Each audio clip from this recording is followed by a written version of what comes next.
Hi friends, welcome to Venky's home garden. ఇది వరకు మనం ఎయిర్ లేయరింగ్ ద్వారా కట్టాం కదండి. ఈ మొక్కని ఎయిర్ లేయరింగ్ చేసి చూపించాను కదండి.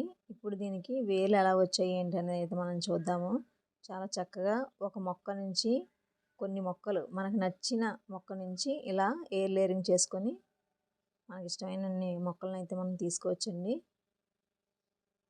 ఈ మొక్కకు నేను ఎయిర్ లేయరింగ్ చేశాను కదండి.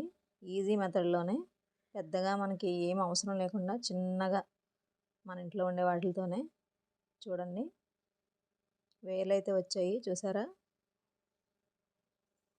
చాలా చక్కగా అయితే వచ్చేసాయండి. కింద కూడా కొత్త చిగుర్లు అయితే స్టార్ట్ అయ్యాయి. ఈ మొక్కను మనం ఇప్పుడు కట్ చేసుకొని వేరే పాట్లో అయితే పెట్టుకోవడమే.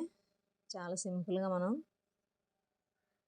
చేసుకోవచ్చండి ఎయిర్ లేయరింగ్ పద్ధతి ద్వారాను.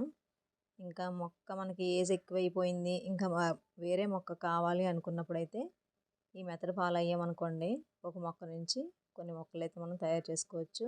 ఆ మొక్కనే మిస్ అవుతున్నాం అనే ఫీలింగ్ అయితే ఉండకుండా చక్కగా ఇంకొక మొక్కను తయారు చేసి పెట్టుకోవచ్చండి. ఈ విధంగా వేర్లు వచ్చాయి కదండి. ఈ వేర్లు వచ్చిన దాన్ని అయితే మనం ఒక చిన్న కుండీలో మనం నాటుకున్నాం అనుకోండి, చక్కగా స్టార్ట్ అయిపోద్ది. మరి పెద్ద కుండీ అవసరం లేదండి. ఇవి పెట్టేటప్పుడు కొంచెం ఎదిగిన తర్వాత మళ్ళీ మార్చుకోవచ్చు మనం. చిన్న బాటిల్లో అయితే ఇలా ట్రాన్స్ప్లాంట్ చేస్తానండి.